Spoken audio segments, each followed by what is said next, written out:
cracking, you guys? It's your girl Ash, aka Goddess Goals. Alright, so today we're going to be talking about the plot I Didn't Know That You Were No Good. Alright, part 3. And it seems like we're going to have more parts to this as well, so I'd be expecting part 4. But, in the other 2 previous plots, we were talking about in this message, okay, Alice. Alright, and we are kind of referring to Alice as Alice in Wonderland, but giving it a little spin to it, right? So, Alice is entering Wonderland. Alice has, met the Mad Hatter, right? Her teacher, her guide, the person that she looks up to, her role model, right? Now Alice goes off on her own journey, wanting to help people, or goes off to her own journey, just like, okay, well, I want to learn more, right? So Alice steps into this environment where, she's at school, okay, and she's rotating these different teachers. She's coming across these different teachers that are like the Mad Hatter, but not like the Mad Hatter, right? And Alice begins to understand and know that this Wonderland is not all what she thought it would be. She thought that this Wonderland would just be welcoming and beautiful, but it's not all what it is cooped up to be. Alice learns that, in this Wonderland there are evil teachers, okay? There are people that are there to hold good students back, or there are teachers that are there to make other students evil, okay? So Alice begins to learn this. But of course we have other type of teachers that's there inside of Wonderland, that's there inside of this school. And they are the good teachers, right? But yet it's not as many good teachers as they are bad teachers, at least in Alice's mind right now, at least in Alice's environment right now. Absolutely, at this school is not a lot of good teachers as they are bad teachers, okay? And so Alice is like this phenomenal student, and she's very open, she's very childlike, she's very goo goo gaga, where I don't believe and I don't think anybody could do you no harm or will do you no harm, right? So that is basically part 1 and 2 about Alice. But as you get to the end of part 2, Alice starts to wake up and see that maybe these evil teachers are really trying to stop her, or trying to deter her, right? So this is where we come to part 3, and we are going to learn about how they downplay Alice, or maybe just a little tad bit of how they started to downplay Alice, how they started to trick Alice, how they started to confuse Alice, right? Okay, now the first thing that they did was they tried to make Alice feel unseen. They tried to make Alice feel like they didn't see her and they didn't hear her. They didn't want her. They wanted to make Alice feel like she was unwanted, knowing that Alice had value, knowing Alice had something, but they had to try to make Alice feel like, oh, nobody wants to listen to you, Alice. So every time Alice raised her hand at something, she's like, oh no, I got the answer. They would ignore her. Oh, I got the solution to this problem. Oh no, they didn't want to hear it. They're like, no, we cannot. We can hear from everybody else, but definitely we cannot hear from Alice. We want Alice to crumble. We want Alice to shrink. We want Alice to not stand tall. We want Alice to not stand up for herself. We want Alice to feel like she does not need to be heard in any type of way, and that everybody else can, get the answers or have the answers, or I'm just a teacher and I know the answers, and forget about what Alice has to say, right? In this part as well, I was saying how Alice tries to work on every project. You know what I'm saying? She does a project after a project after a project. So whatever is given to Alice as a task, Alice knocks it out the park. Alice kills it, right? You know what I'm saying? And Alice may work all day and all night on this project. Or, you know, for some of people that are Alice, right? Because you have to put yourself inside of Alice's shoes. Sometimes Alice didn't have to work hard at all because it came natural to Alice, right? It's just sometimes, you know, when you go to school and you see those students and it just comes naturally to them. The project comes naturally to them. The math comes naturally to them. What it is that they do is just come naturally to them, so they don't have to work as hard, right? And then we do have some people that are like Alice, right, that has to work hard, or that's what they love to do. They love to work hard. They love to spend a lot of time on their project, and they put quality inside of their project. You know what I'm saying? So at the end of the day, whatever way that you were Alice with these projects or with these things, you know, it's like you still did it, and it's how you did it and who you are, right? So it's just something that is in you, right? Okay. And Alice would ace the test after test after test after test, acing the tests, right? Always acing them, but they would never give Alice her props. They still, you know, act like, yeah, whatever, Alice. But see, they did this on purpose. This was not something that, you know, it's like, oh yeah, you know, the oh yeah, whatever type of teachers. No, these teachers were doing this on purpose. They wanted you to feel like you were beneath them on purpose. Okay? So that is that. And anytime that Alice would come to the teachers and ask the teachers like, hey, you know, what did you think about my project? Oh, it was all right. But did you see such and such project? Oh my God. Right? So they would purposely try to make Alice feel like, you know, her project wasn't enough, but somebody else's project was way better than hers. Okay? You know, and Alice would congratulate the person, right, that they are talking about. Alice would be proud of the person that they are talking about. Alice would be happy for them. But also Alice knew in the inside that it was something that she had. It was something about her project that was amazing too. And she never got that from these teachers. She would always, like, for some reason, like, oh, these teachers, that somebody else is better than her, right? And which that's no problem at all, right? But then Alice starts to think that her energy is no good. So after a while, when somebody just, you know, not hearing you, not seeing you, and you feel like everything is like better than you, or somebody else is like making it seem like, oh my God, this person is so much better than you. This person knows more than you. Even though I'm the teacher as well, you know what I'm saying? I know more than you, you know? Even though Alice might be as smart as the teachers, okay? So, Alice starts to feel like she's not good enough, and she's like, okay, well, maybe I just gotta work harder, I gotta do more, you know what I'm saying, as well, right? So to not feel so unseen, so she's like, maybe I just gotta just do something that somebody else ain't never done before, right? But at the same time, you know, these teachers are intentionally knocking Alice down. Now I'm going to step into an experience I've had in my life about how people can intentionally try to knock you down. Okay, when you are just in your own lane. So, you know, I had went to YouTube. When I started YouTube and I started my readings and I was just doing my stuff and I'm just doing my own thing. I'm like, I'm just doing me. I'm getting the readings out back to back to back to back, and I'm just doing me, right? Now I do see other people around, but then like I don't see. And what happened was somebody was intentionally reporting my YouTube channel, and they got my YouTube channel taken down.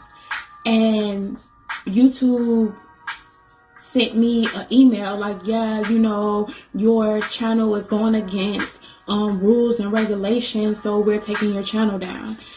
And I'm like, what rules and regulations? What did I do? Like, I didn't even do anything. Like, I'm so confused. Like, you know, and that's when I was just on my roll, and I'm like, man, you know, I'm gonna have to start all over. Are you kidding me? Like, I'm just like, what did I do? So I had called YouTube, and I was just like, you know, YouTube, you guys deactivated my channel, but I want to know why you deactivated my channel. I didn't do anything wrong, you know. And they looked into it. They didn't even say what I did wrong. They're like, oh yeah, we made a mistake, your channel is back activated. But still, it was the fact that people were that strong of like reporting me that YouTube took my channel down. And I don't even know why. And I'm like, okay, well, I'm just getting started. Why would you take my channel down? I'm not even doing nothing wrong, right? So, in another instance as well, I had a TikTok, and I posted on TikTok, you know what I'm saying? Trying to like, okay, well, let's go TikTok. And I'm posting. And then TikTok deletes my TikTok. And I'm like, okay, TikTok, how did you just delete my TikTok? Why did you remove my TikTok? And I tried to contact TikTok. I tried to message TikTok. I tried to email TikTok. I'm like, okay, can you explain to me what I did wrong or what's going on? Why did y'all remove me? Never got a reply. Never got a message. They never said anything. They just deleted my channel. Deleted my page. And I'm just like, okay, so it first happens on YouTube, then it goes to TikTok, and I'm thinking that, okay, it's obviously somebody, me. I was thinking like it has to be somebody or something or some reason why you are following me and you're trying to get my stuff taken down. And you know, I'm not saying this in a diss type of way, but it's people that are out there saying way more harsher things that's not doing nothing positive. Honestly. And they still have their YouTube channels, they still have their TikTok pages, and I'm just like, what did I do wrong? So that's when I knew, like, okay, it gotta be something more than this. It gotta be something that I don't know, right? So that's what I mean. Like, some of y'all may feel like, if y'all are Alice, like, okay, Alice is like, okay, well, I gotta work harder now. I gotta keep on doing this now. I gotta keep on doing that now. No matter what way you went or no matter what you tried to do, it was somebody always trying to get in the way to stop you, right? As you being Alice. So, the teachers really, in this message, wanted Alice to feel like, Alice, nobody is listening to you. Alice, nobody is hearing you. You should just save it, Alice. You should just shut up. You should just give up. You should just get off this platform. You should just get out of this school. Because nobody is even hearing you, Alice. And the skills that you think you have, you do not have any skills at all, Alice. Right? Or your skills are not good enough here. So, yeah. They intentionally wanted to make Alice feel this way. And I believe that Alice, you know, noticed certain things with even certain teachers and certain students, where Alice would maybe do a project, and how Alice did a project, she always did it differently. She maybe always said certain things differently. And she would see the teacher even teaching what she said or what she did in her project to other people, to other students, or the student that she was like, oh, did you check that person out? Whole time Alice was saying that in her project. And Alice would stop and think like, why would you try to make me feel less than when you're spreading the knowledge that I put my projects in?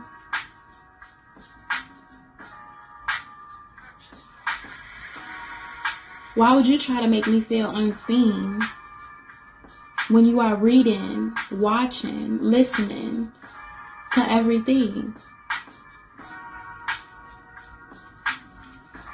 that you are simply being schooled by Alice? But you have to act like you're not being schooled. So, sorry you guys, my freaking phone ran out of space once again. But Alice was just thinking, like, if you say you don't hear me, you say you don't see me, how is everything is just being regurgitated to me? Okay, everything.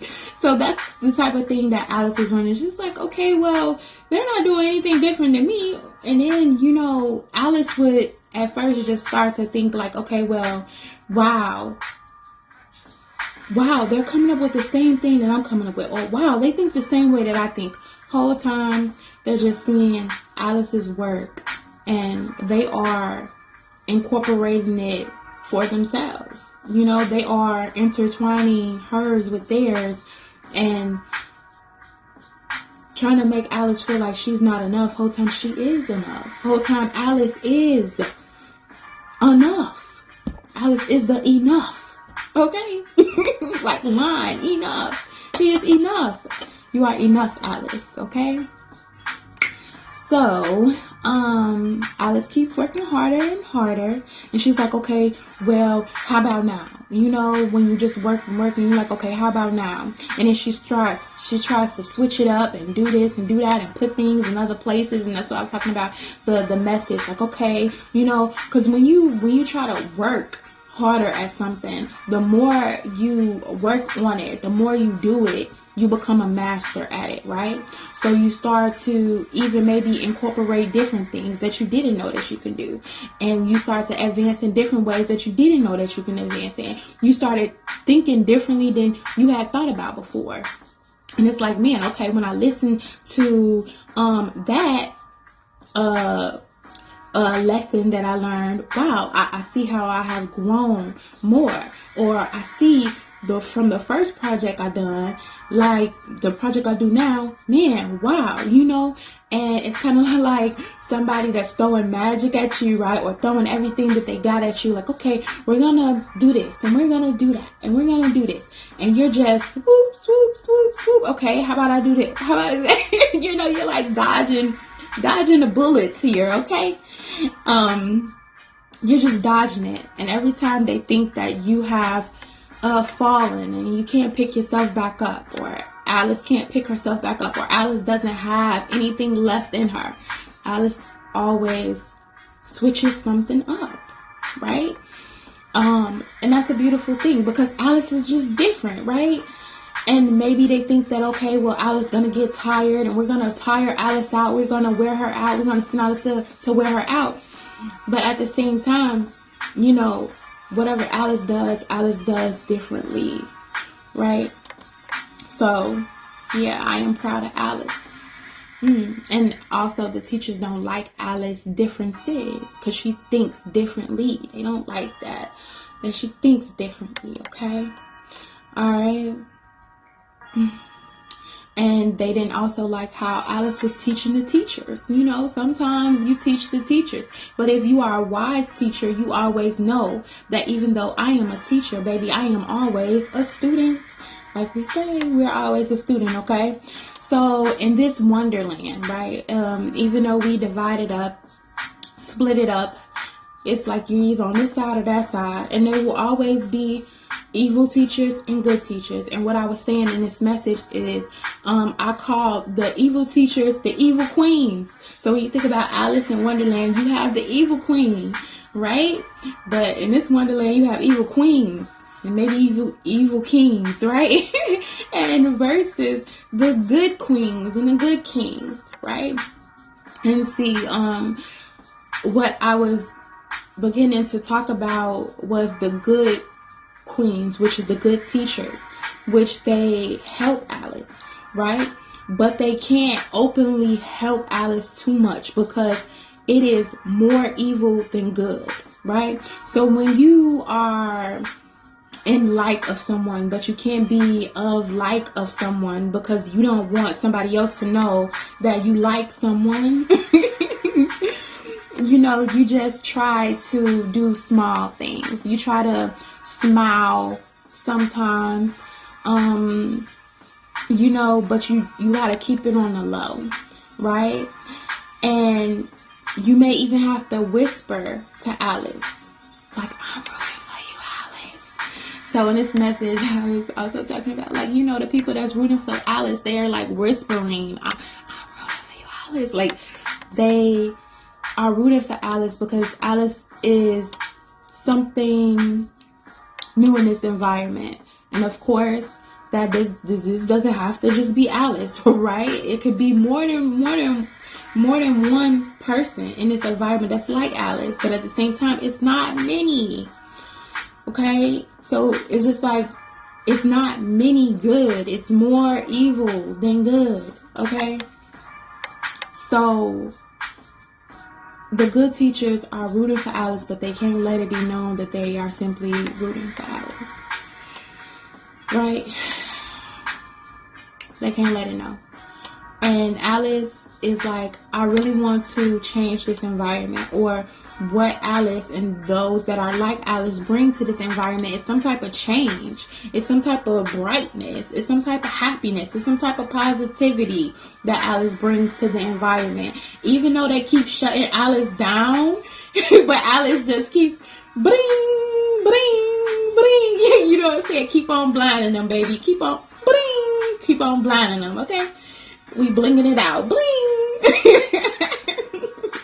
So Alice just keeps on coming. Alice is not giving up. Alice is still going to shine her light. Okay?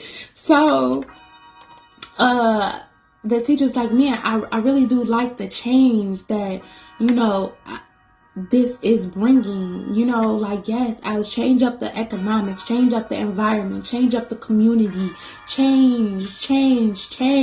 We want change, right? We want change.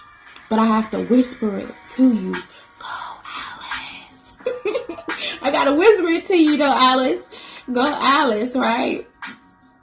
And that's all that Alice needed, was just somebody, even if it was one person, to tell her, go, Alice. Even that's all she had, was one teacher just whispering to her, go, Alice. She never gave up. She never stopped. She kept going because she's like, man, you know, if I just got one person to tell me to keep going, I'm going to keep going, right? I'm going to keep going because the other teachers wanted Alice to shut up. And that's what we're going to talk about in the fourth part, is that they wanted Alice to shut up. They're like, oh, man, we don't like this, Alice. We want Alice to shut up. Alice, you got to shut up. Alice, you talking too much, okay? You telling too much. You know too much. You seen too much. Alice, you better shut up. Right, Alice, you got to shut up. But we got that one teacher, even if it's one, in the back. So period. Alice ain't giving up, baby. All right. Now I'll be visiting you back for part 4. And yeah, I hope y'all learned something, right? Keep going. Keep going.